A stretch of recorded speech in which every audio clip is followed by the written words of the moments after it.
So again, good day to everyone. A warm welcome is extended to you all. I am Dr. Patrice J. Pinder, originally from the laid-back sunshine paradise of the Bahamas, an archipelagic nation of 700 islands and keys. I am an independent STEM education researcher with general research interests in equity, equality, social justice, and science or STEM education broadly. I'm also looking at the utilization of game-based learning in primary or elementary schools with a civic focus in the areas or the STEM areas of science and math. Additionally, I'm exploring STEM achievement differences between Black student groups, that is, students of African descent, immigrant, that is, students of African descent, immigrant versus native student groups. And I am looking at globalized standardized testing measures and its impact on students' achievement. This exploratory model and preliminary theoretical research piece stem from the foundational work or works of Dr. John Usu Ogbu. The late Dr. John Ogbu was a Nigerian-American and former UC Berkeley cultural anthropologist who coined the term cultural ecological model, which tenets were based on voluntary versus involuntary migration to a country like the US.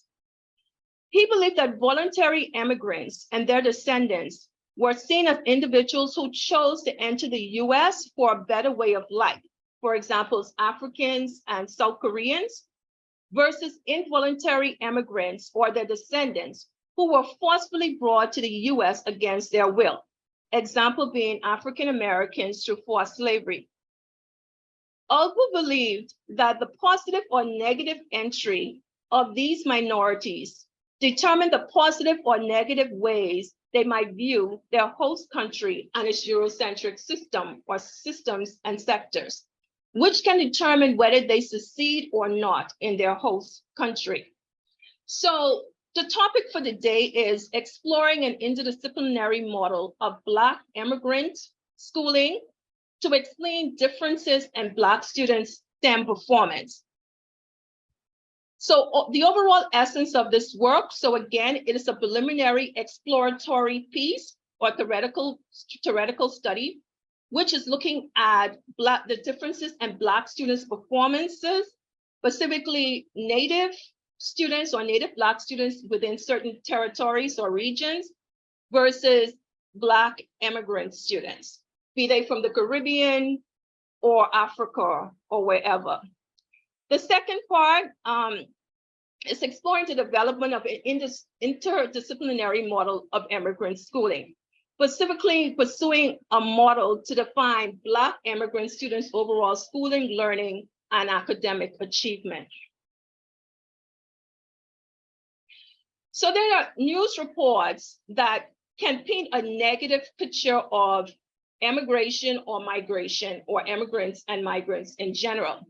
And one should not always view immigrants, migrants, or immigration as a negative thing per se. So reports like, do immigrants harm Native students academically, have been seen. Also, there was a piece that stated immigration has become an increasingly key issue across many nations during the second decade of the 21st century. Thus, the movement of individuals from the Middle East and Africa has been associated with political backlash in Europe, the United States, Australia, among other regions. Further, in a report issued by the Kellogg Insight, this question was asked: how do immigrant students affect their classmates' academic performance? There were specific answers and two key answers to a question like that. The first answer, that was found was, although prior studies have suggested a negative impact, there are new, more precise research which are showing that the presence of immigrant students often help to boost their US-born pairs test scores. In an interview with the Bahamas Nassau Guardian that I gave back in 2020, I stated clearly that migration can be viewed as positive for migrant parents, their children, the new country they migrate to, their new school systems, and even their new teachers. And so this work somewhat echoes these prior viewpoints.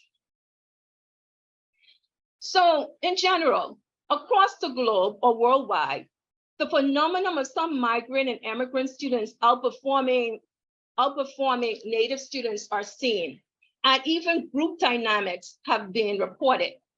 From the 1980s to present, researchers have been hunting for explanations and reasons behind some critical questions. One, why do migrant students who otherwise experience considerable challenges settling into a new country, how is it that they're able to do well? Right? And in some instances, better than locally born or native students. And why is this pattern not seen in all, but some immigrant or migrant groups? Just to present a brief global snapshots explaining positive effects of immigration or migration and immigrant or migrants. So the first table shows the migrant students' achievement compared to non-migrant students' achievement. And this was a bit of data taken from the Pinder exam, which is administered by the OECD. And this was a 2016, a bit of data that was taken from the 2016 exam. So in terms of the test score gap, which is important, the migrants to non-migrant or non-migrants test score gap. For Canada, the test score gap between the two groups was positive 9%. For Hong Kong, it was 13%. For New Zealand, 13%. Singapore, 11%. Sweden, 8%. The UK, 7%. For the USA, 7%. And for the UAE or the United Arab Emirates, it was at the greatest level in terms of the test score gap between the two groups.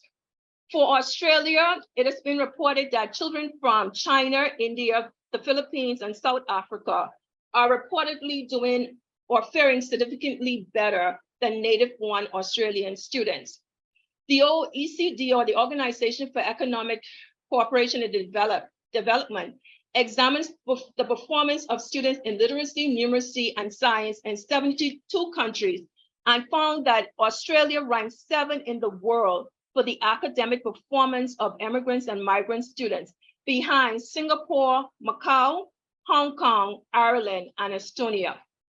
In the case of Europe, specifically the United Kingdom, migrant students and immigrants primarily from China, India, and Africa are reportedly outperforming some of the native peers in the UK on the national GCSE, which is a General Certificate of Secondary Education, which is simply a standardized exam that is given towards the end of one's high school career. So next table is an abbreviated table, which shows the percentage of students who earned a minimum of 3 A grades at the British A level. So around the 5th form, or some people might be more familiar with grade 11. Grade 11 is the 5th form in some countries that are British-based. And so those students generally take the GCSEs. After that, you then go on to do the A levels, which is typically taken in the 6th form, or some people might say in grade 12. And both of those exams, specifically the British A levels, they are the requirement for entry into university. Specifically, you would want to do well in order to gain entry into a very good university. So for students who earn a minimum of 3 A grades, the Asian groups, specifically the Indian group, there was 33% of those students that hit that mark. The Chinese group of students were, of course, the highest performers. And the percentage of their grouping that hit the mark in terms of earning at least 3 A's on their British A levels, the percentage of those students were at the 42% mark. For the white students, specifically the white British, it was 29.9%, and for the white Irish, it was 27.7%. There is the Gypsy, Roma, or Travelers group that typically, once one studied the data on these type of standardized exams, typically in the UK, the Gypsy, Roma, and Traveler or Travelers groups, they usually perform below that of the other groups, typically. And it's believed it's because of their lower socioeconomic standing per se. In terms of the Black group, the Black African students reached the mark. 17% of them achieved the minimum standard. And for the Black Caribbean group, they were the next set of lower performers, slightly performing above that of the Gypsy or Roma group, but still lower down in terms of the amount of them that earned the minimum of the 3 A's. And so it was about 11% of them that actually got a minimum of 3 A grades. In the case of Ireland, even when assessing migrant students' attitudes towards school and their teachers, among 9-year-olds, and a questionnaire that was administered to students by McGinty, 2017, McGinty found that in respect to the question, always like school, or the questionnaire item, always like school and always like teacher, Ireland natives basically respond, there was a lower percentage of them that actually indicated that they always liked school and they always liked their teacher. African students and Asian students, their response rate was much higher. In the case of always like school, it was 25%, of course, for the African students, 48% for the Asians. For the always like teacher, the African students' response was much higher at the 75% rate. In the case of North America, specifically Canada, Samuel et al. In 2007 in the mixed methods Canadian study of 1,954 Chinese, Russians, Indians, Latin Americans, and Caribbean islanders, they found that these migrants and immigrants to Canada fared better academically than their native-born peers. And they felt that they had a better chance to succeed more so in Canada than in their respective native, or I should say country or countries of a region. Brookings' report, along with the research findings of these researchers, Filico et al., 2021, they gave a figure in which they looked at the immigrant exposure okay, it basically talked about immigrant exposure positively affecting US-born students' achievement once native flight is accounted for. So along this area is the estimated effects of immigrant exposure on math scores. So when native flight was not accounted for versus when native flight was accounted for, we can see there were differences.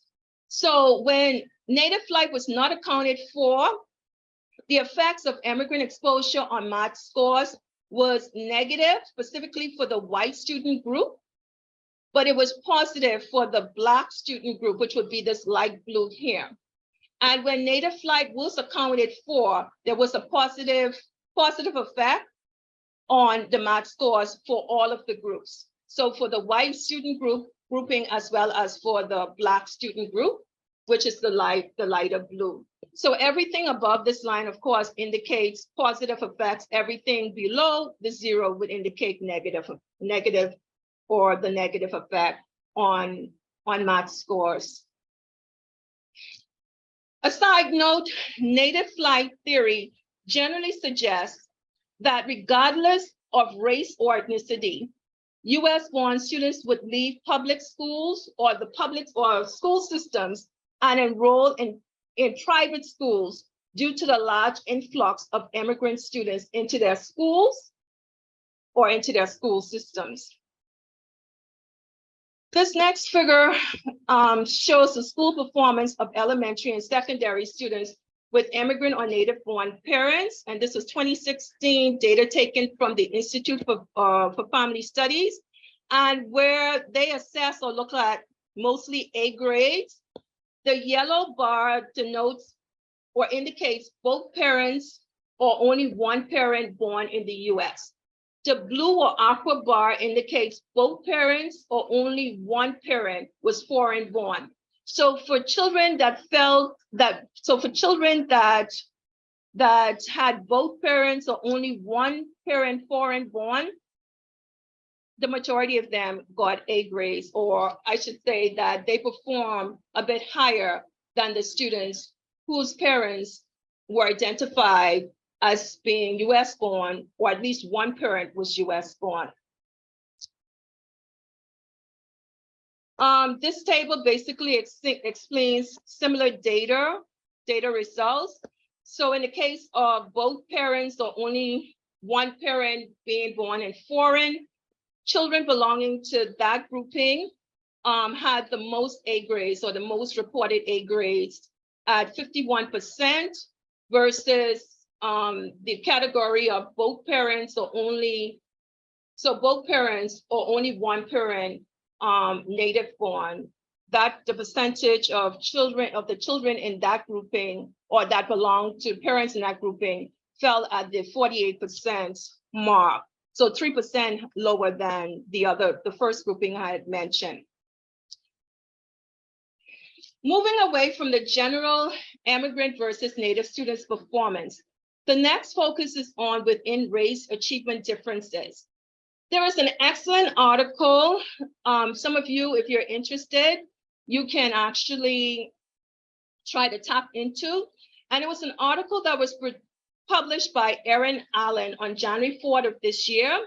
And it's called Advocates Believe Education System Should Factor Cultural Differences Between African and African American Students. And it was published in an African American newspaper called the Seattle Medium newspaper. And in that article, he basically stated that the Black grouping, or the general Black grouping that is identified in the US, that it needs to be further broken down to identify each of the ethnic groupings that actually, or to identify each of the ethnic groupings per se that make up that one racial grouping. And he's saying that this is needed, or it is very important, particularly when you're talking about STEM achievement and being able to identify the differences between individuals within that broader Black category per se. So Pacific observed within race differences, Black student groups within race differences. For the continent of North America, in the case one, Williams et al. 2007 conducted a mixed method study with 9 African American or Native students and with Caribbean college freshmen in the USA, and found that the Afro-Caribbean or African Caribbean students scored higher than some of their African American peers, specifically in the area of science and mathematics. Case number 2, Pinder 2010, 2012, and 2013, conducted 3 studies in which she utilized 87 African heritage science students, all drawn from the East Coast of the US. And this was a quantitative causal comparative study. The other was a smaller mixed method study in which she utilized Afro-Caribbean students as well as Caribbean parents. And in the third, she conducted a synthesis of the literature to examine the possible influence of cultural differences and parental involvement on the achievement or the academic performance of students of African heritage. In the 3 studies, Pinder found that Caribbean students of African descent living in the US outperformed their African-American peers, or some of the African-American peers. And it was found that second-generation Caribbean students seem to be heavily influenced by their parents' positive outlook and belief in the success of the educational system within their new host country, that is the US being their new host country. In the next case, Perel et al. 2013 conducted a mixed methods longitudinal study with 15 Black male students, 8 being African Americans, and 7 being internationals, or a combination of Africans and Afro-Caribbean students. The students were selected through random stratified sampling, and all belonged to an historically Black university which was located in the northeastern US. Results revealed that the international students performed better than their peers because of the high expectations from their teachers. So there was this expectation of good academic performance that teachers, or some of the teachers, had for some of the international students than they actually had for the natives. And this was what was reported by Perel et al. 2013. Additionally, Perel et al. Cited a US Census report which indicated that immigrant students, specifically African immigrant students, had the highest college graduation rate of any other immigrant or ethnic groups in the US, at least according to this particular study. In the next case, Geraldo, Garcia, and Vacaker, 2013, conducted a quantitative study in which they used almost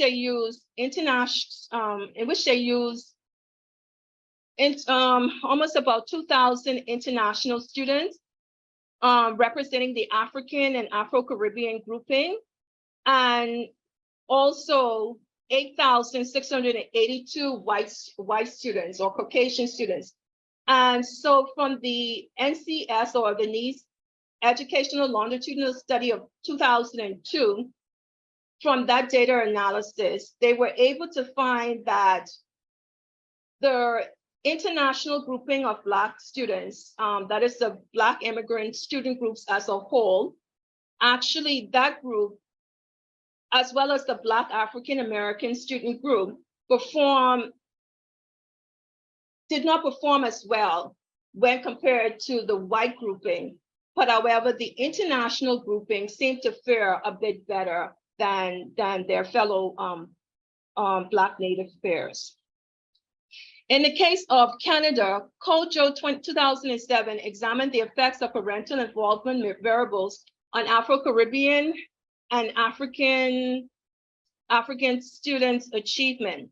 COJO conducted a qualitative study with a sample of 12 high-achieving Black high school graduates.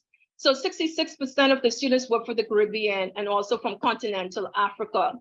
He utilized individual and focus group interviews, and the Caribbean and African students indicated that it was found that parents' discussion of school progress, parents' assistance with homework, parental support, they were all factors that seemed to fuel the students' high academic achievement and their positive attitudes towards school. A bit of the interview data, there was one student called Abina, who was described as a voluntary immigrant, and she recalls her home atmosphere as being one in which she said, "I think my experience is a little bit different, being that I was the youngest of six kids. All I ever knew was that I was going to go to university." Because when I was going into, I think she said the first grade, she saw her older sister. She said, "My older sister was going into the first year of university." So I've always seen this pattern. As well, all of my aunts and uncles went to university. My whole family environment has been that of education, and I've always seen it. Another student, Kofi, when he stated, "When we were younger, our mother did sit us down a lot of times and taught us simple math, how to write. We all knew how to write before we were able to formally enter school." And he also went on to say, it came to a time when we were sort of fooling around in school. And there was an incident in which he indicated in which his father took away his television privileges, and he had to focus, or the focus had to be on basically on his learning. So the question becomes, how might we explain the aforementioned account of the outstanding performances of some immigrant or migrant students in both the US and Canada, who are originally from either Africa or the Caribbean? How might one account for the phenomenal performance of a distinguished STEM student, Mr. Nicholas Johnson, who is currently an artificial intelligence researcher at MIT, with other connections to Princeton and Oxford University, and also to the Montreal Institute for the Learning of Algorithms? Mr. Johnson made history in 2020, becoming the first Black valedictorian in Princeton University's 274-year history. I may add that he is the son of first-generation Afro-Caribbean immigrant parents, all within the medical field or all medical experts, who migrated to Montreal, Canada in the 1990s from the Caribbean islands of Jamaica in the case of his mother, and in the case of his father from the Bahamas. So how can we effectively account generally for migrants doing well academically in Canada, Hong Kong, New Zealand, Singapore, Sweden, the UK, the US, and the UAE, as was identified in the first table? How can we effectively account for the documented within race differences as previously highlighted?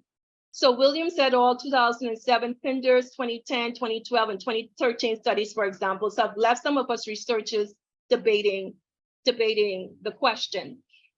So again, how can we specifically explain the phenomenon of members of the same race, but of different migrant or immigrant groupings showing differences in academic achievement? Specifically, some African students outperforming some African American students in the USA, African students outperforming Native Blacks in Canada, and African students outperforming Caribbean students and other Native Blacks in the UK. Particularly African students from the western part of Africa, specifically those of the Igbo tribe or village, the Yoruba, Luganda, and Creole groupings. And very briefly, just a tidbit of information that was taken from the KS2 exam results and the GCSE results.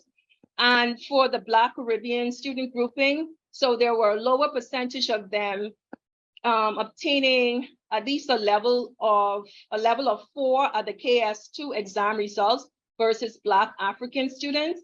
And then for the GCSE results, there were more Black Africans who got the standard or the basic 5 plus A through C passes in their GCSE exams.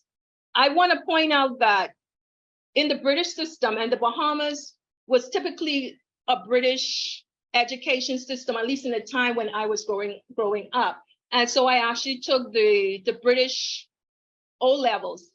And so it was recommended or suggested that you had to get, or you had to obtain at least 5 passes. You had to get 5 subject passes with A to C grades, preferably in math, English, a science. I think religious knowledge was also in play, and another subject. So you had to obtain that in order to be able to get a good job, if that was your desire, after graduating from high school, or to be able to go on to college and obtain funding. If you didn't obtain that standard, things would be pretty much difficult for you. Further, how might we explain the phenomenal performances of Igbo Nigerians, some outpacing their fellow schoolmates in both the UK and the USA? And there are 2 cases, one of Ms.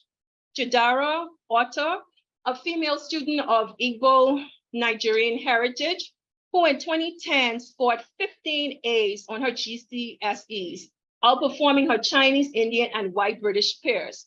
She then went on to earn 3 A's on her British GCE A-level exams and enroll in pre-medical studies at the prestigious Cambridge University. Then there was the case of Ms. Augusta Yamansu Na, the teen daughter of Igbo Nigerian parents, who was interviewed by CNN News out of the US for her outstanding academic achievement, having earned at the time acceptance to 8 Ivy League universities, US universities. And she chose to attend Harvard to pursue several science-related disciplines, or at least her intent was to pursue several related career disciplines: pre-medical science, biochemistry, and environmental sciences. Again, what might account for all of the aforementioned out of race and within race groups differences? Might the achievement differences paradox be attributed to familial dynamics or biological hereditary genetics, or to socio-cultural factors, or can psychological cultural factors alone be at play? Proponents of the socio-cultural factor debate might argue that the achievement differences observed between immigrant and native students is linked to social-cultural factors, such as migrant children and parents' positive use of their new host country, children's and parents' desire to succeed more in their new host country. And so that's the basic tenets of Dr. John Ogbu's work.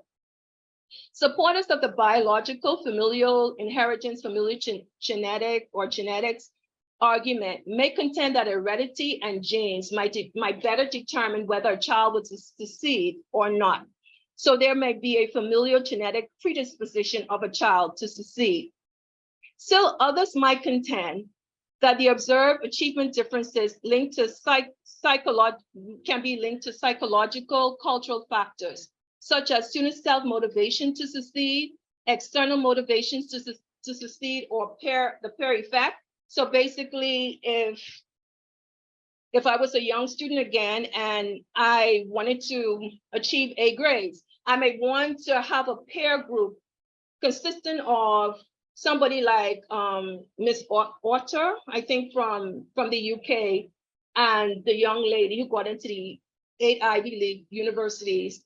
So I would want to form a peer group with individuals like that, because there's this belief that once I'm a member of that, I guess, smart peer group, there might be a trickle effect, right?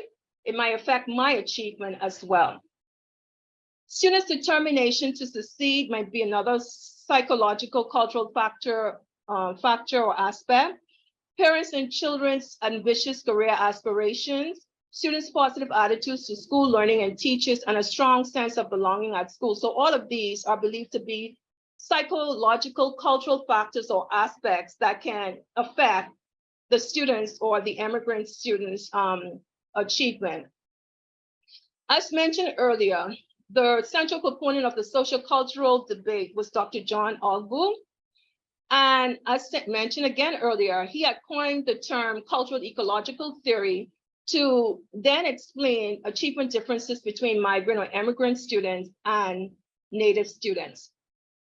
The current studies thesis or central argument is that Dr. John Ogbu's cultural ecological model seems to explain the achievement phenomenon, yes, but the model appears to explain the global achievement dynamics in part, but not in totality or in whole. And so this current study is proposing a more comprehensive interdisciplinary model of immigrant or migrant schooling, which can combine more elements from the biological, familial, hereditary, genetic factor debate, the social-cultural factors or aspects, the psychological cultural factors, to account for the differences in achievement seen in both the empirical as well as the theoretical literature on immigrant or migrant students' achievement success versus native student success in North America, in Europe, in Australia, etc. So yes, Dr. John Ogbu's cultural ecological model seems to explain the phenomenon, but only partially, in my opinion. Thus, the model appears to be insufficient in completely explaining or effectively accounting for the global picture being seen. But I also believe that the biological debaters might have a point as well. And so therefore, taken all sides into consideration, again, and has led me to propose a more interdisciplinary or more comprehensive or broader interdisciplinary model of immigrant or migrant schooling, which can combine all of the aforementioned factors to better account for the differences, specifically or by extension, even within in general, between the immigrant and non-immigrant groups of students, but specifically among the Black student grouping, that is the Africans, Afro-Caribbeans, African Americans, Afro-Canadians, Black Native students in the UK, to explain the differences in achievement between these groups within those particular countries or regions of the world.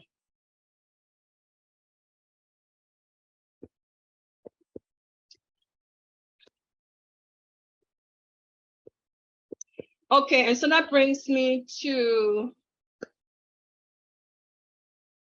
bear with me, please. That brings me to this. Let me share. Can everybody see the diagram in front of them? Hello? Hello? Oh, yes, we can see it. Thank you. Okay, thank you. So, right. So this is, as I explained earlier, so everything is preliminary at this point, right? This is just an exploration in theoretical research, or however you want to label it. So everything is, like I said, an exploration or preliminary piece. And hence the reason for having this meeting today with those of you who are academic experts who might want to collaborate on this or the presentation I'm going to give next week or on some other research element.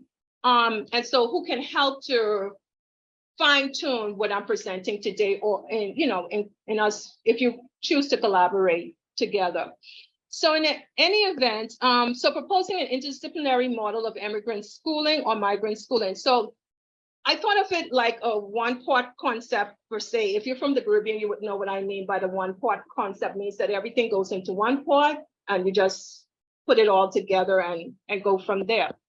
So I'm looking at the biological familiar aspects of things. So again, inherited predisposition to excel. Genes plus DNA. So it may be in one's genes to excel. So when I look at the Igbo Nigerian group, for example, I have been asking myself, how is it that whether they're in the UK, the USA, or whatever part of the world they're in, the first generation and second generation, so the children of the first generation of Igbo, of people from the Igbo tribe, or however they term it, just seem to be doing extremely well, not only in comparison to their fellow Black peers, but also in comparison to some of the other racial and ethnic groupings as well. And so it leads me to wonder, really, what role does this whole thing of genetics and hereditary, just one being predisposed or genetically inclined, from just a family inheritance of dominance? So that's a question for me. Under the psychological cultural aspects or the psychocultural aspects, so the resiliency of migrant and immigrant students can be a big factor in things. So one may be determined to succeed despite low socioeconomic standing, weak failing school systems, and parents' past negative experiences. Also, students' self-motivation to succeed. So it may be within the immigrant student, the desire to succeed, again, despite whatever. External motivation, peer effect. So if you have smart peers, of course, that may influence you to also want to succeed as well. Parents' and children ambitious career aspirations, students' positive attitudes to school, towards school, their teachers, and learning in general might affect things, as well as students' strong sense of belonging in school settings may all be a part of this larger psychocultural aspects of things, or psychological cultural factors, however you want to label it per se. Now, I've said it before, the social-cultural factors or aspects, specifically the migration effects, which chiefly comprises the whole cultural ecological debate, or the voluntary versus involuntary immigration or migration debate, can definitely is a big player in things, though I believe only partially.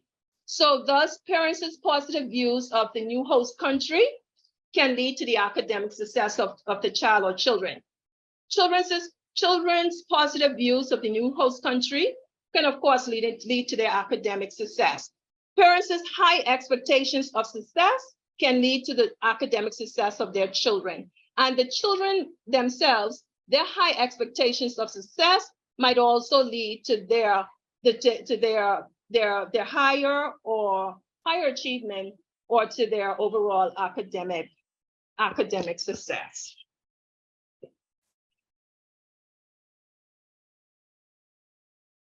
I asked the question, might there be other things that can be added into the one pot per se? So parental dynamics, parental exposure to extra resources and activities, I'm thinking might also influence their children's success. And this can hold true, of course, across both the immigrant or migrant group, as well as the non-migrant or native groups.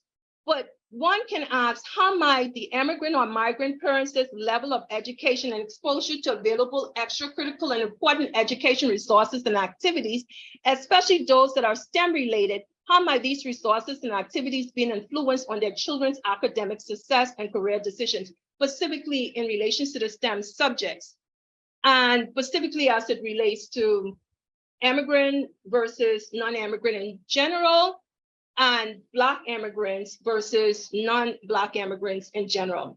And would the resultant story be the same across the immigrant dynamics for females, or for females as it is for males? Because we all know that in certain cultural groups, there is this belief that STEM, or the success in STEM, is more of a male thing than a female thing. So so that's the foundational model, which I said is very preliminary at this point. And any additional information or assistance that can fine-tune things would be really, really appreciated.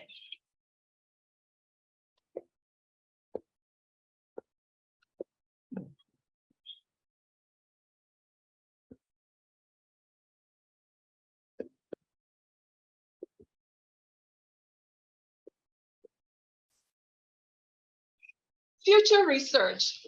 So to solidify the aforementioned model, information, etc., and to effectively account for achievement differences between immigrant or migrant groups and non-migrants, natives, I'm looking to do two things, or two research pieces. One is a meta-analysis, which all of you would know is a quantitative study, and also to do a comprehensive review and synthesis of previous qualitative studies that have been conducted on the similar topic. So the proposed meta-analysis and synthesis of qualitative studies would possibly explore, and I'm just thinking, so the impacts of hereditary factors, cultural and resiliency factors on African, Caribbean, and Native students' achievements, and maybe looking at the region of North America, maybe specifically the USA and Canada, and then maybe a separate thing for the UK, or maybe somehow it can be a combined focus. Just as a sidebar definition for the few people who may not be familiar with a meta-analysis, so a meta-analysis is statistical analysis that combines the results of multiple scientific studies. It can be conducted when there are multiple scientific studies addressing the same question. So it has the capacity to do several things. One, to contrast results from different studies. Two, identify patterns among study results. Three, identify sources of disagreement among results. Or four, to identify other relationships that may come to light in the context of multiple studies. So I want to thank you for this opportunity. This is basically the gist of my preliminary work or exploratory piece. And so I wish you all much, much success in your research and other endeavors. I stated before, I'm fully open to collaborations and partnerships. So even though I'm based currently within the Caribbean, of course, we all know the world is but one small place, and we're only a click away from partnering or collaborating. In terms of my contact information, so my email is drpatricepinner@gmail.com. For those of you who might utilize WhatsApp or whatever have you, this is my telephone contact. So the area code is 242 and the number is 468-9009. For more on this preliminary work, there was a piece that I published in 2020 in the International Journal of TESOL and Learning, and it's available through the ERIC website. And it's called Exploring an Interdisciplinary Model of Migrant Schooling to Effectively Account for Achievement Differences Between Migrant and Native Students. And then there was an interview piece in which I summarized in layman's terms what I've been working on for the general Bahamas public, and it's available to the world through the Bahamas' Nassau Guardian educational article piece from August 2020.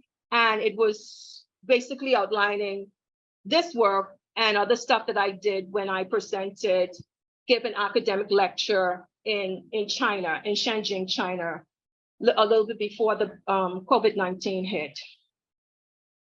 Anybody wanting to obtain this information, you're free to contact me via email. Also, I would make a copy of today's recording available to NARS, so it should be available on their website shortly. And so that's my presentation, and I'm open to questions.